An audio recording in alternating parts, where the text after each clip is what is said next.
Minsan may tao talaga na darating sa buhay mo na hindi mo malaman kung gusto ka o pinagtitripan ka lang.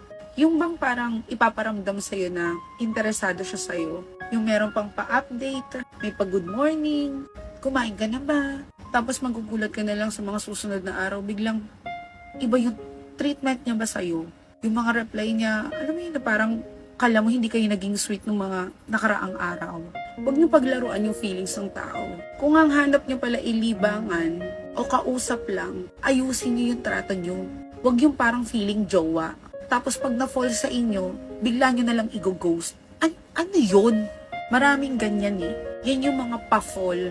Hindi ko naman nilalahat pero marami talagang ganyan. Kung pakikipagkaibigan lang pala yung hanap nyo, linawin nyo. Hindi yung sinasamahan mo ng harot, yung pagiging friendly mo. Huwag mong isisi dun sa nakakausap mo kasi hindi naman mafo-fall yan kung hindi ka nagbibigay ng motibo.